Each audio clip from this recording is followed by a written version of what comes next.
¿Qué pasa, gente? Muy bienvenidos todos al canal del arte. Hoy vamos a hablar un poquito de estética y de un tipo de estética concreto que es la estética de lo sublime. Para ello nos vamos a basar en un libro, nos apoyamos en este libro que se ha publicado hace muy poquito tiempo, como veis aquí, es un libro de Alberto Santamaría, profesor de la Facultad de Bellas Artes en la Universidad de Salamanca, que se llama Políticas de lo sensible. Este libro está publicado en la editorial ACAL y yo creo que es un libro muy recomendable porque vamos a hacer varios vídeos dedicados a temas en los cuales apunta el profesor Santamaría y que yo creo que son interesantes para desarrollar, como por ejemplo el que vamos a hacer hoy. Como os digo, nosotros habíamos hablado hace tiempo de la categoría estética de lo sublime. De hecho, os dejo un enlace en la parte superior en el cual podréis ver o seguir este vídeo en el que se explica un poco cuál es y en qué consiste esta categoría estética. Pero lo que hoy vamos a hacer es intentar analizar diferentes acepciones que tendría la categoría estética de lo sublime, principalmente en Estados Unidos, aunque alguna de ellas, como veis, puede ser aplicada a otras partes del mundo. En el caso de que vosotros queráis hacer algún comentario, pues yo creo que estaría bien que lo dejarais en la parte inferior de la página y que nos dijerais qué os parece esto, si estáis de acuerdo con estas acepciones de lo sublime o, por el contrario, si os oponéis y por qué o cuál es la razón, ¿no? Vuestros comentarios siempre son importantes en este canal y, sobre todo, pues si hay un razonamiento y pueden iniciar pues un pequeño debate que sería la idea. Muy bien, pues vamos a comenzar con esta idea de lo sublime, así que adelante, vamos con ello.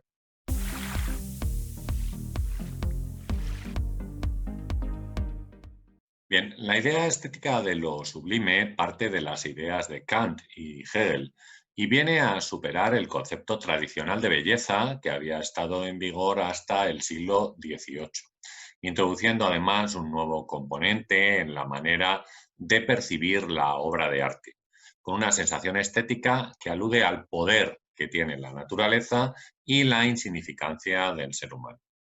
El disfrute en la contemplación no exime que la fuerza natural sea capaz de destruir al que lo está contemplando en un solo segundo. Se trata de una fuerte capacidad de atracción que entraña un gran peligro, pero no por ello podemos dejar de mirar o de contemplar. Algunos fenómenos naturales fueron representados en época del romanticismo, donde el ser humano, es decir, el contemplador de la obra, jugaba un papel de mero espectador que tiende a reflexionar sobre la magnitud que se le ofrece y la belleza que incluye aquello que podría acabar con su vida en un solo instante. Una dualidad que se repite en aspectos, sobre todo en otros fenómenos donde la línea a sobrepasar es tan tenue que muchas veces no somos conscientes de que la estamos cruzando. Pero la categoría estética de lo sublime ha ido sufriendo modificaciones que tienen que ver con los avances que se han producido en la tecnología, las comunicaciones y las armas de destrucción masiva, capaces, exactamente igual que acabamos de describir, de terminar con la vida de millones de personas en un solo suspiro. Alberto Santamaría, en su libro Políticas de lo sensible, dice que el concepto europeo de lo sensible estaba ligado a la concepción de la naturaleza, mientras que en Estados Unidos la idea de lo sublime se extiende al tiempo que se van produciendo avances que tienen que ver con el progreso tecnológico y la capacidad del ser humano para concebir y crear cosas hasta entonces impensables. Quizás podemos contemplar un paisaje, ¿no? Por ejemplo, cargado de montañas, con gran admiración, ¿no? Y siendo conscientes de la insignificancia del ser humano ante la naturaleza. Pero tal vez se pueda aplicar un concepto similar al nuevo sistema de ferrocarriles que era capaz de conectar las diferentes ciudades americanas, haciendo que el tiempo en el transporte de personas y también de objetos o materiales se redujera de una forma significativa. Una obra de ingeniería que podríamos calificar como sublime, que trata de salvar todo tipo de obstáculos y que ha sido realizada por el hombre en su diseño y ejecución, salvando todas aquellas dificultades que la naturaleza ponía en su camino.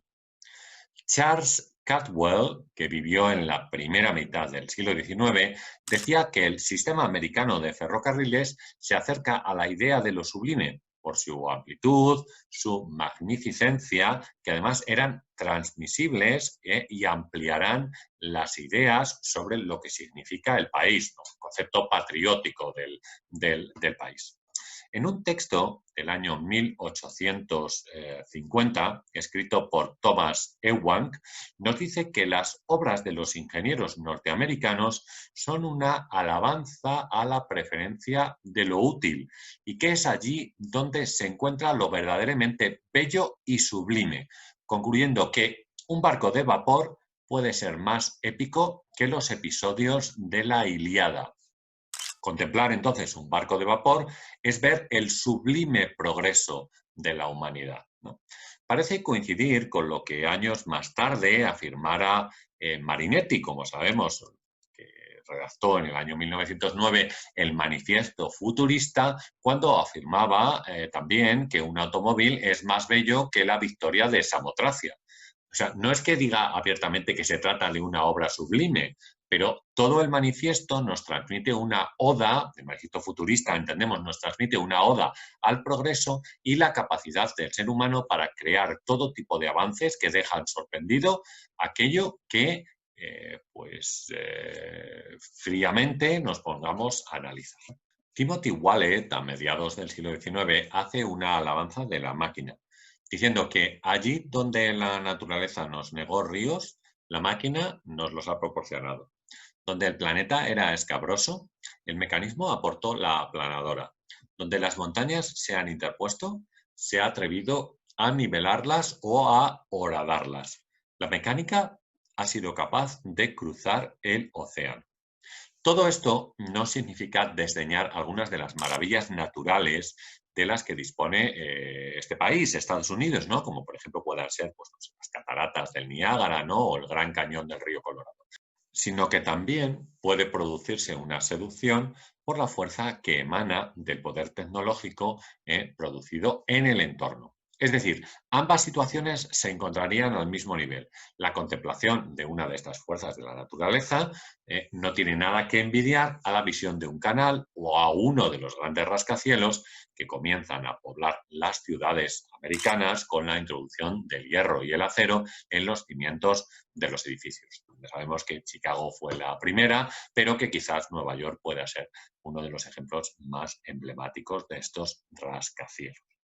Bien, hemos hablado de lo sublime tecnológico, pero podríamos hacerlo también con lo sublime eléctrico, que se produce por primera vez desde el año 1870 con las primeras demostraciones de arcos de luz y del cambio que todo esto podía suponer y que realmente ha supuesto en la vida de las personas, ¿no? La electrificación y el paisaje urbano también se ofrecen como un modelo de lo sublime. Tenemos además un tercer punto y lo encontramos en lo sublime nuclear. Si pensamos que lo sublime incluye una vertiente atractiva para el espectador que es consciente de su verdadera magnitud y de lo pequeña que es su figura comparada con lo que está contemplando, la idea de lo nuclear supera con estas creces todo lo que estamos diciendo. Quizás ante lo nuclear podemos sentir admiración, ¿no? Admiración por aquello que el hombre ha sido capaz de crear. Pero al analizar la capacidad destructiva de este fenómeno, quizás podamos quedarnos perplejos, ¿no? La inventiva humana ha sido capaz de crear un instrumento que puede generar su propia destrucción. Ya pudo apreciarse perfectamente cuando, en mi opinión, en una cuestionable decisión, soltaron bombas sobre las poblaciones japonesas de Hiroshima y Nagasaki. En unos segundos, miles de vidas fueron calcinadas, ¿no?, por fuerza calorífica de estas bombas que dejaron inutilizadas estas ciudades para cualquier posibilidad de vida durante un buen número de años.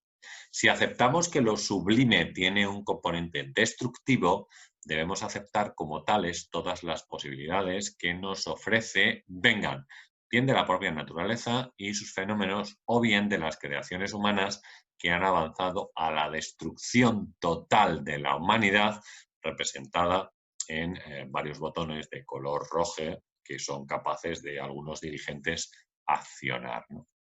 Así que yo creo que, como podemos apreciar, lo sublime no solo se presenta con la versión clásica que ya conocíamos y que muchos artistas románticos fueron capaces de representar en sus obras, ¿no? Caspar Friedrich quizás sea el más conocido, sino que, sobre todo en Estados Unidos, desde principios del siglo XIX, con el avance del siglo, vemos que esa percepción de lo sublime se amplía a otros aspectos que tienen que ver con la actividad humana, llegando hasta nuestros días con acepciones ligadas a la destrucción, que ya ha sido probada y que late en el ambiente como una espada de Damocles sobre cada uno de los pobladores de la Tierra. Bueno, por último, a mí me gustaría saber qué os parece de todo esto, ¿no?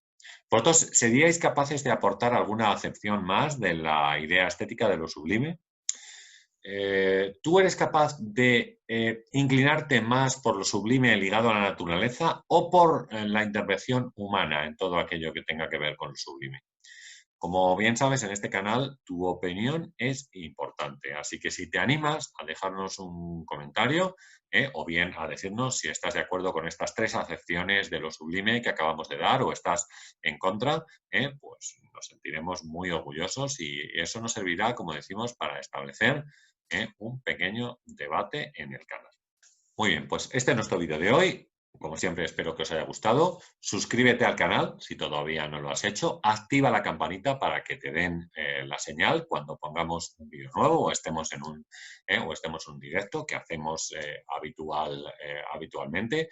Os animo a seguir alguno de los cursos que tenemos iniciados, como el curso de Introducción al Arte Contemporáneo o el curso de Introducción al Sistema del Arte. Os dejo un enlace con algunos de los libros publicados por mí que podéis adquirir en diferentes plataformas y poco más. Nos vemos pronto en un próximo vídeo. Adiós.